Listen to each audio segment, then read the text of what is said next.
Comment pouvons-nous oublier le chapitre Ésaïe 53, un chapitre merveilleux? Ça parle de l'homme, d'un homme qui va venir, qui va délivrer son peuple Israël et ensuite qui va, par rapport à Israël, qui va délivrer les péchés du monde, l'homme qui est dans ses péchés, c'est-à-dire nous, les gentils et les juifs en même temps. C'est comme une pierre deux coups. Il délivre la nation d'Israël et aussi il va délivrer les gentils de leurs péchés. Quel beau chapitre. Lorsque nous pensons à Ésaïe 53, verset 10, il a plu à l'Éternel de le frapper.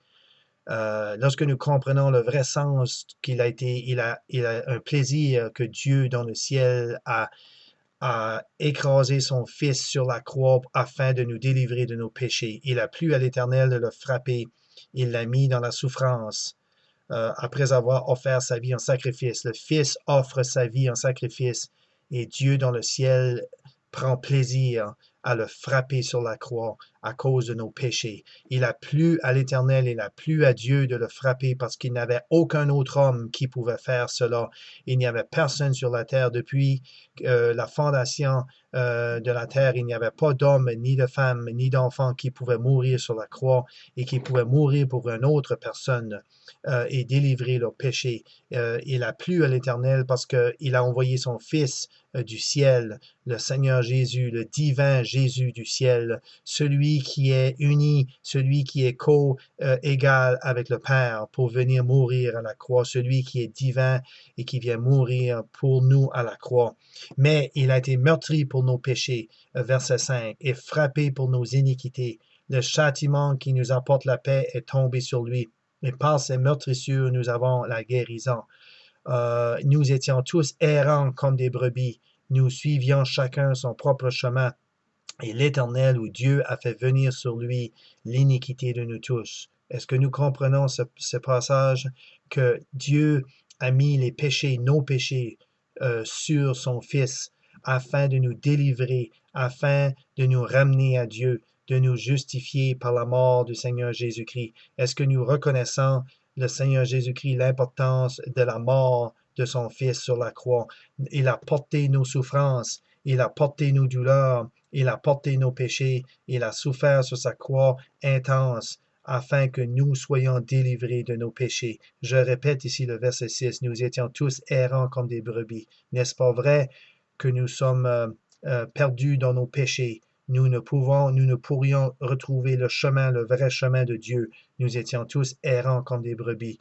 Nous suivions chacun son propre chemin et l'Éternel a fait venir sur lui l'iniquité de nous tous, c'est-à-dire que Dieu a pris nos péchés et il a mis sur son Fils afin de punir son Fils à notre place, afin que nous puissions retrouver le droit chemin, le chemin qui mène à Dieu, le chemin du ciel. Jean 14, verset 6 dit, Jésus dit, je suis le chemin, la vérité et la vie.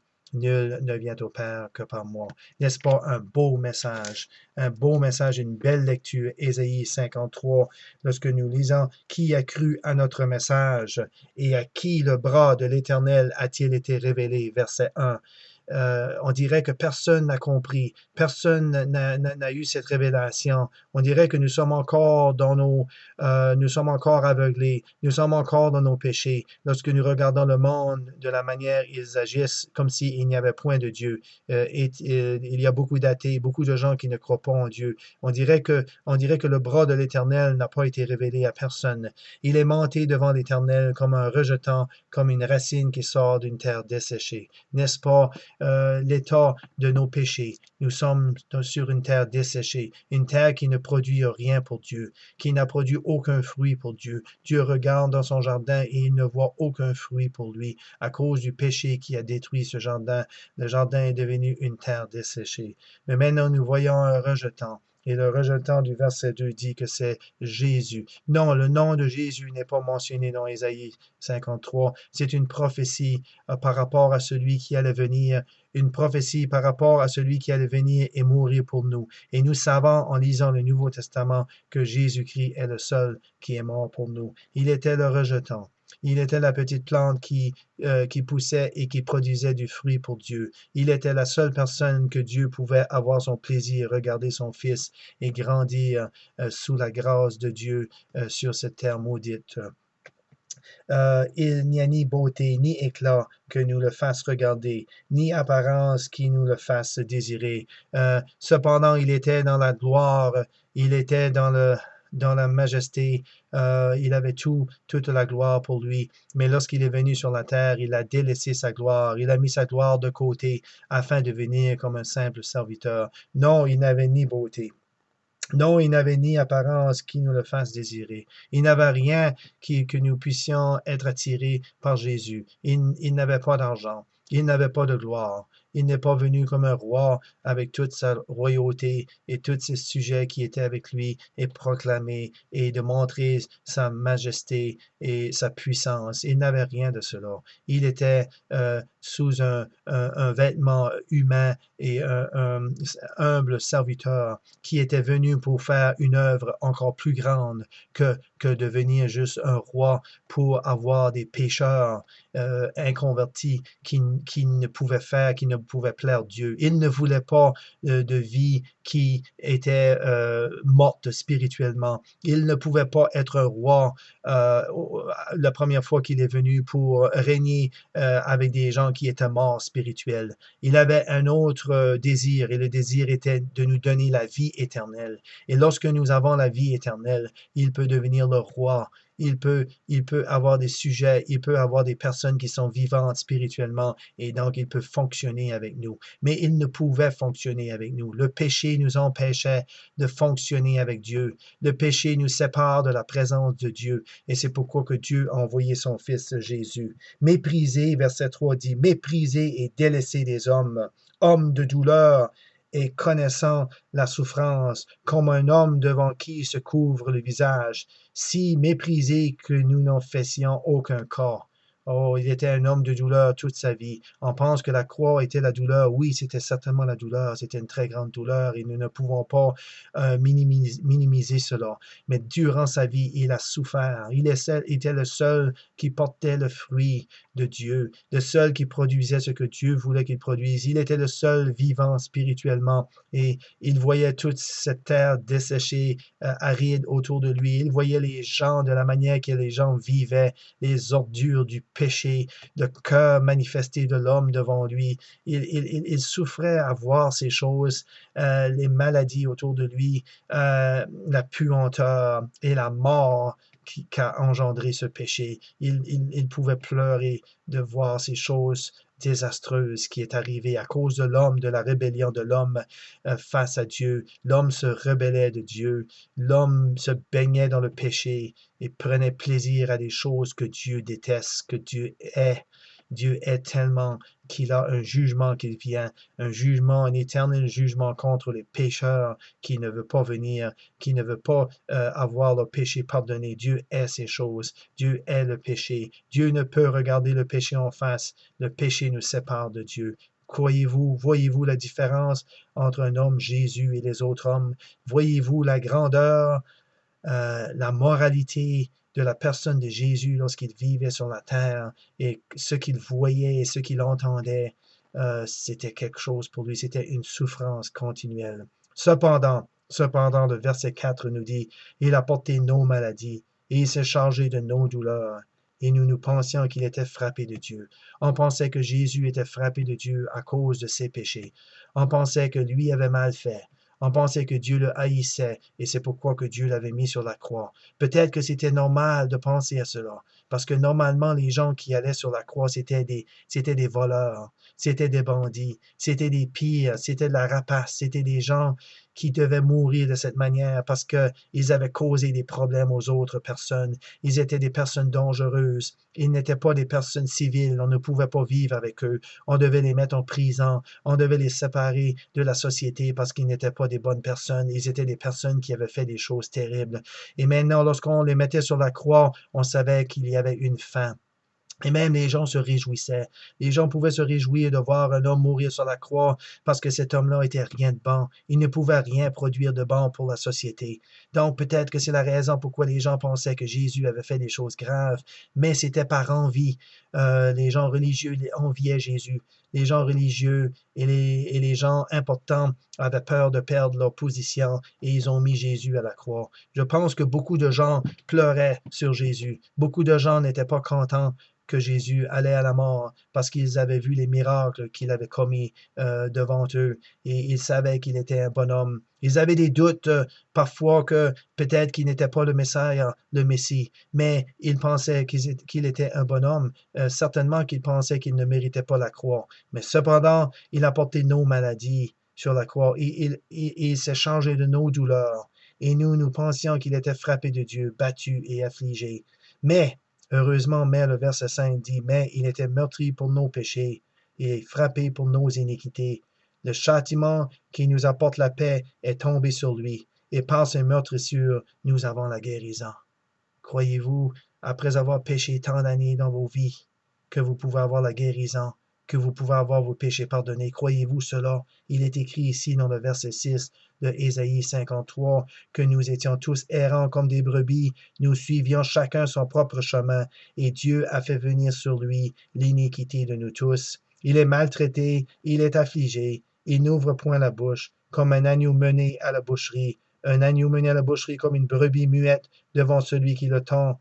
Il n'ouvre point la bouche. Il a été retiré de l'angoisse et de la condamnation, et qui dira sa durée? Car il a été retranché dans la terre des vivants. Il a été frappé pour le péché de mon peuple. Il a été frappé pour nos péchés, mes amis. Il a été frappé pour toi. Il a subi la douleur pour toi. Il a subi toute la colère de Dieu qui est descendue sur lui. Pendant les 3 heures, il y avait ténèbres sur la terre. Vous pouvez lire ces choses dans les évangiles. Les 4 évangiles, ils parlent de la mort de Jésus-Christ, de la souffrance de Jésus-Christ et de la manière qu'il est mort. Mais heureusement qu'il est ressuscité.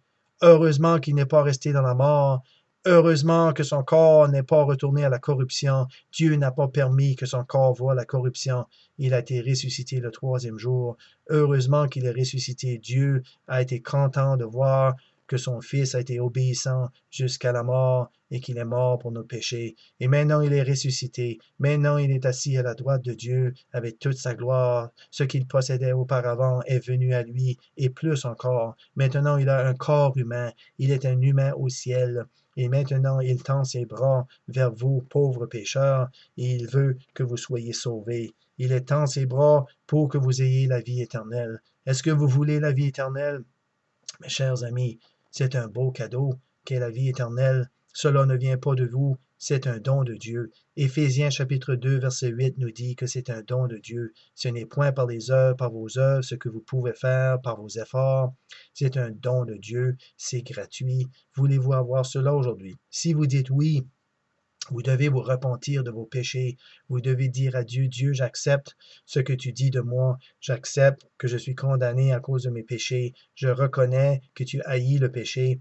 Et aussi, je reconnais que tu as envoyé ton Fils afin que je sois délivré de mes péchés. Ô Dieu, sauve-moi, sauve-moi aujourd'hui. Je ne mérite pas d'être sauvé, mais je voudrais avoir l'œuvre du Seigneur Jésus-Christ dans ma vie. J'aimerais avoir le sang de Jésus qui purifie du péché. J'aimerais qu'il purifie mes péchés et j'aimerais devenir un enfant de Dieu. Si vous avez une prière comme ça, si vous êtes déterminé dans vos cœurs, vous êtes honnête et juste et bon dans vos cœurs et vous priez de cette manière, vous demandez à Dieu d'un cœur sincère, pur et honnête, Dieu sauve-moi, je ne veux pas mourir, je ne veux pas être jeté dans les temps de feu, je ne veux pas être séparé éternellement. C'est suffisant, j'ai été séparé pour plusieurs années, je ne veux plus demeurer de cette manière. Je veux avoir la paix dans mon cœur, je veux avoir mes péchés pardonnés. Messieurs, mesdames, mes enfants, les jeunes, si vous êtes honnêtes comme ça, Dieu va vous sauver. Dieu a donné une promesse que si vous venez à lui, il ne vous rejettera point. Si vous frappez à la porte, il va ouvrir la porte. Si vous demandez, il va vous recevoir. Et c'est une promesse. Donc, je finis avec ce verset de Ésaïe 52, euh, verset 13 ici. Voici, mon serviteur prospérera, il montera, il s'élèvera, il grandira puissamment. Voilà ce que Jésus est devenu. Le Seigneur Jésus, voici mon serviteur. Cet homme qui est venu comme serviteur, maintenant il prospère, il montera, il s'élèvera, il grandira puissamment. N'est-ce pas merveilleux que maintenant il est assis à la droite de Dieu dans toute sa majesté, et maintenant il peut vous recevoir dans ses bras, il peut vous sauver, et pour vous sauver éternellement aujourd'hui. J'ai été sauvé il y a quelques années passées, plusieurs années, je crois 36 ans passés. J'ai venu à cet état de comprendre que j'étais un pécheur. La plus importante découverte de ma vie, ce n'est pas d'avoir été à l'école, d'apprendre à compter et à lire. Ce n'est pas d'être né dans une bonne famille. Ma plus grande découverte pour moi, ce fut de découvrir que je n'étais pas dans la volonté de Dieu, que j'étais un pécheur et que j'avais besoin d'un sauveur. Ma plus grande découverte, c'est de voir que j'étais mort spirituellement. Je ne comprenais pas. Je croyais que j'étais vivant. Je croyais que je plaisais à Dieu. Je croyais que je faisais des choses qui étaient bonnes à Dieu, malgré je savais que j'étais un pécheur, mais je ne croyais pas que mes péchés étaient si graves. Mais lorsque j'ai lu les Écritures, Romains chapitre 3, verset 23, qui nous dit, car tous ont péché et sont privés de la gloire de Dieu. Et j'ai lu aussi Hébreux chapitre 4 qui dit, Hébreux chapitre 4, verset 12 et 13, qui dit que tout est à découvert, tout est à nu devant celui à qui nous avons à rendre compte devant Dieu. Quand j'ai vu que je ne pouvais pas me cacher de mes péchés, j'ai vu la réalité, la gravité de mes péchés, c'est là que j'ai compris que j'avais besoin d'un sauveur. Vous savez, le plus important, c'est de découvrir ce que vous êtes devant Dieu. Où êtes-vous devant Dieu?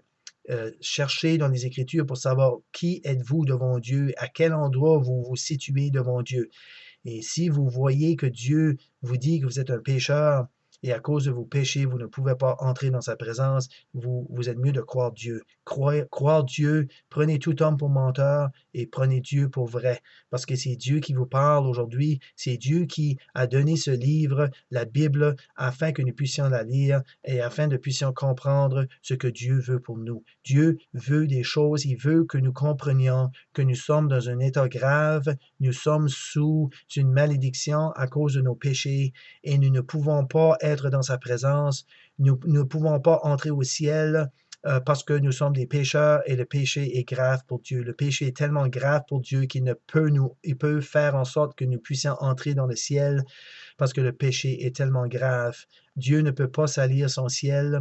Dieu ne peut pas nous faire entrer dans sa présence. Il faut la repentance et il faut la foi en Jésus-Christ. Maintenant, la triste nouvelle, si vous demeurez dans vos péchés, vous allez être jugés et vous allez être jetés dans des temps de feu. Vous pouvez lire cela dans l'Apocalypse ou la Révélation chapitre 20, versets 11, 12, 13, 14. Vous pouvez lire l'atrocité qui va vous attendre si vous mourrez dans vos péchés. Vous ne pouvez venir où je vais, vous ne pouvez aller dans la présence de Dieu. Cela est triste, mais la bonne nouvelle, vous n'avez pas besoin de périr, vous n'avez pas besoin de rester mort spirituellement dans vos péchés, vous pouvez avoir la vie éternelle. Mes amis, lisez Ésaïe 53 encore, lisez ce chapitre, Ésaïe 53, et lorsque vous lisez le verset qui dit qui a cru à notre message, j'espère que vous allez dire oui, j'ai cru à ce message, et oui, je suis délivré de mes péchés, et oui, ce message est pour moi, et je l'ai reçu,